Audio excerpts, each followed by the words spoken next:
నమస్తే, welcome to I dreams. ఆది లెక్క తెలంగాణ కాంగ్రెస్ కు కొత్త అధ్యక్షుడి నియామకం ఖరారవుతున్నట్లు కనిపిస్తోంది. కొత్త ఏడాదిలో టీపీసీసీకి నూతన చీఫ్ రానున్నారట.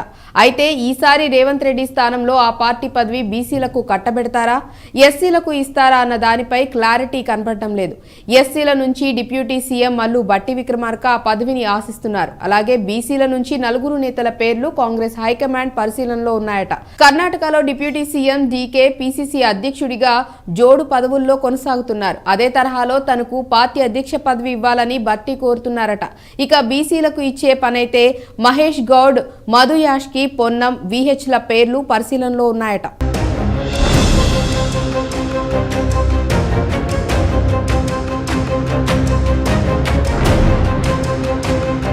టీపీసీసీ కొత్త అధ్యక్షుడిపై హైకమాండ్ కసరత్తు.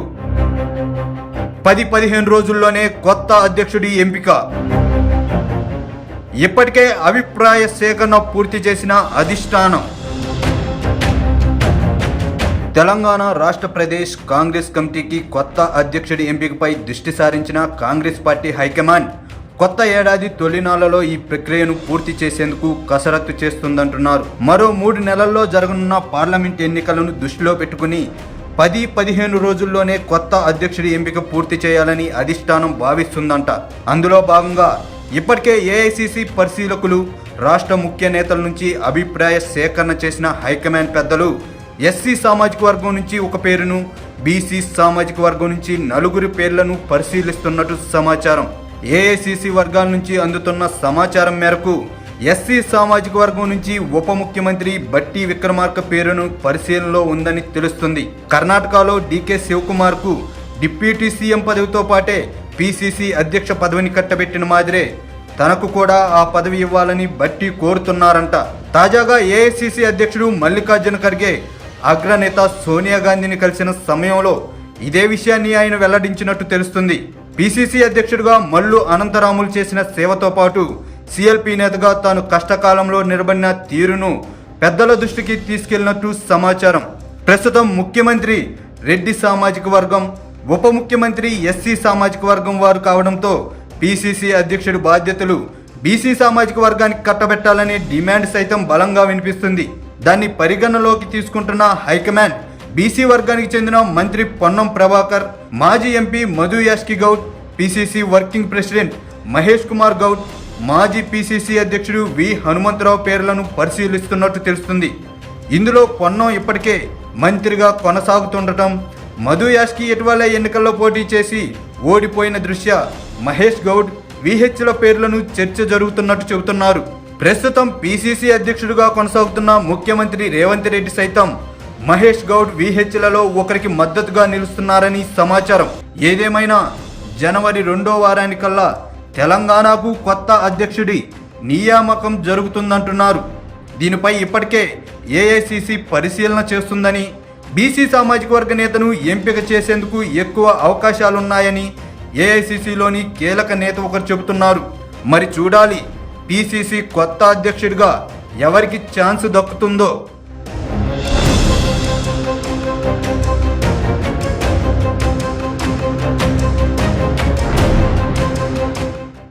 గ్రేటర్ పరిధిలో లేని జిల్లాల్లో అత్యధిక సీట్లు సాధించుకొని కాంగ్రెస్ సొంతంగా ప్రభుత్వాన్ని ఏర్పాటు చేసింది. అయితే గ్రేటర్లో మాత్రం ఖాతా తెరవలేకపోయింది. అందుకే ఇప్పుడు రాజధాని పరిధిలో బలం పెంచుకునే పనిలో పడిందట. గత బీఆర్ఎస్ సర్కార్ ఉపయోగించుకున్న ఆపరేషన్ ఆకర్షణే కాంగ్రెస్ కూడా ప్రయోగిస్తోందంటున్నారు. ఆ క్రమంలో గ్రేటర్ పరిధిలో వలసలపై జోరుగా ప్రచారాలు మొదలయ్యాయి. కారు దిగి హస్తం గూటికి చేరటానికి పలువురు కార్పొరేటర్లు రెడీ అవుతున్నారట. వారితో పాటు ఎమ్మెల్యేలు కూడా కాంగ్రెస్ వైపు చూస్తున్నారన్న ఊహాగానాలు చెలరేగుతున్నాయి. ఆ ఎఫెక్ట్ తోనే మాజీ మంత్రి కేటీఆర్ పార్టీ ప్రజాప్రతినిధులతో స్వయంగా మీటింగ్ పెట్టి మరీ వారికి భరోసా ఇస్తున్నారట.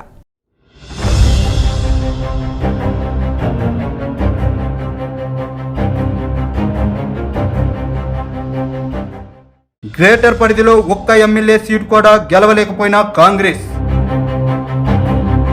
గ్రేటర్లో ఆపరేషన్ ఆకర్ష్ పై కాంగ్రెస్ దృష్టి. కాంగ్రెస్తో టచ్లో ఉన్న కొందరు కార్పొరేటర్లు. రాజధాని మినహాయించి మిగిలిన జిల్లాలో అత్యధిక సీట్లు సాధించుకుని కాంగ్రెస్ సోలోగా ప్రభుత్వాన్ని ఏర్పాటు చేసింది.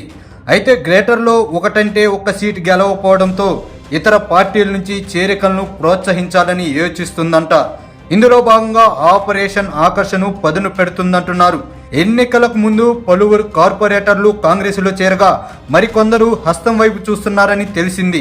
ఇప్పటికే కొందరు ఎమ్మెల్యేలు కాంగ్రెస్ అగ్రనేతలతో టచ్లో ఉన్నట్టు జోరుగా ప్రచారం కొనసాగుతుంది. ఆ ప్రచారంలో నిజమున్నట్టు తాజాగా కేటీఆర్ మీటింగ్లో స్పష్టం చేస్తుంది. ప్రస్తుతం బీఆర్ఎస్ టఫ్ టైం ఎదుర్కొంటుందని, ఇలాంటి పరిస్థితుల్లో పార్టీలో ఉండే వాళ్లే సొంత మనుషులని, ఇతర పార్టీల వ్యక్తులు మభ్యపెడితే ఆశపడి మోసపోవద్దని, భవిష్యత్ బీఆర్ఎస్దేనని, మీ అందరికీ కార్పొరేటర్లుగా మరోసారి పోటీ చేసే అవకాశం కల్పిస్తామని తాజాగా జరిగిన జీహెచ్ఎంసీ పార్టీ కార్పొరేటర్ల సమావేశంలో కేటీఆర్ హామీ ఇస్తూ మాట్లాడారు. ఇవే కాదు, అధికార పార్టీ ఏం చేయబోతుంది, దానికి సమిష్టిగా ఎలా తిప్పికొట్టాలి అన్న దిశానిర్దేశం చేస్తూ పార్టీ కమిటీల ఏర్పాటు ఉంటుందని స్పష్టం చేశారు. పార్టీ ప్రతిపక్షంలో ఉన్న నేపథ్యంలో ముందస్తు చర్యల్లో భాగంగానే ఈ సమావేశమని చెబుతున్నారు. అయితే కేటీఆర్ ఆ తరహాలో ఇంతకు ముందెప్పుడూ మాట్లాడలేదు. తాజా కార్పొరేటర్ల సమావేశంలో గతానికి భిన్నంగా కేటీఆర్ ఎందుకు మాట్లాడారు, ఎమ్మెల్యేలు లేకుండా కేవలం కార్పొరేటర్లతో సమావేశం అవడానికి గల కారణమేంటి, గ్రేటర్లో పార్టీ గెలుపునకు కృషి చేసిన వారికి కృతజ్ఞతలు చెప్పేందుకే మీటింగ్ ఏర్పాటు చేశారా, మరేదైనా కారణముందా అంటే రాజకీయ వర్గాల్లో భిన్నాభిప్రాయాలు వ్యక్తమవుతున్నాయి.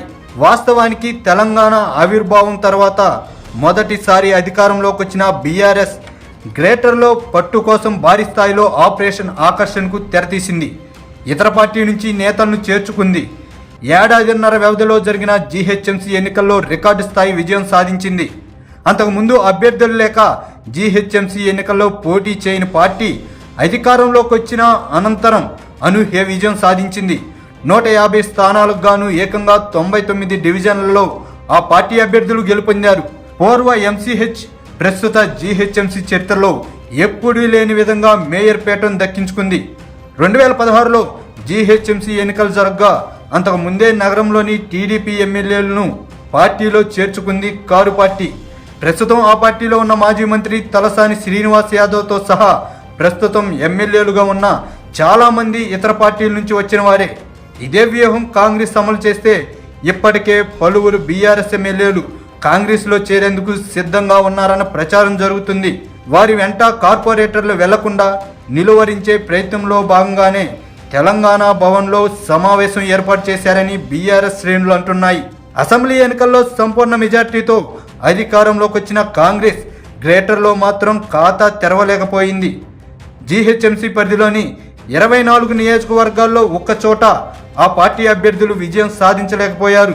తెలంగాణకు గుండెకాయ వంటి హైదరాబాదులో శాసనసభ్యుల ప్రాతినిధ్యం లేకపోవడం ఆ పార్టీకి లోటుగా మారింది.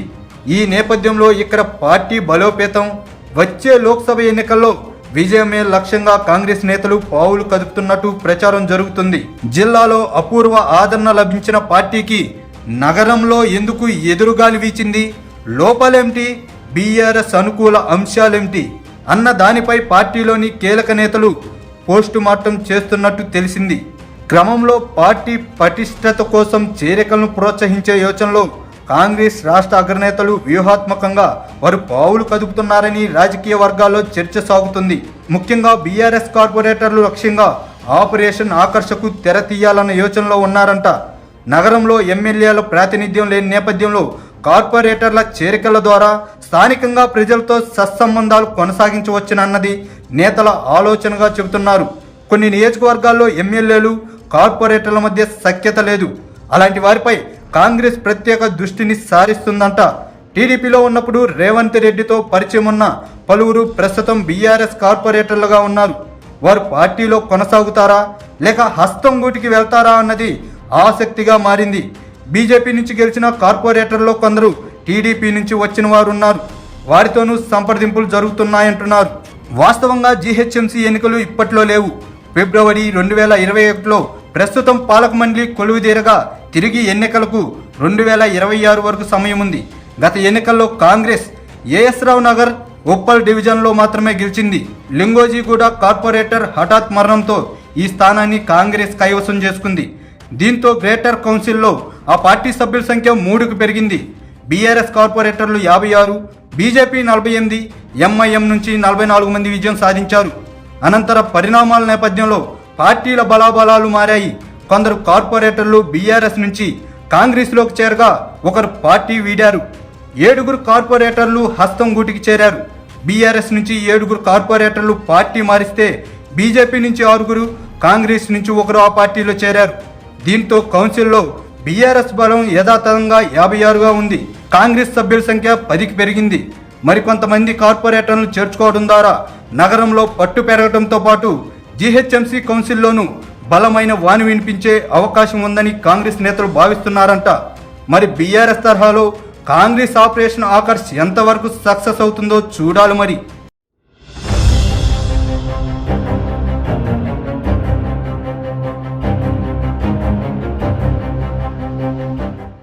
సో చూసారు కదా, ఇది ఇవాల్టి అది లెక్క. మరో టాపిక్ తో మళ్ళీ మీ ముందుంటాను. Keep watching I dream news.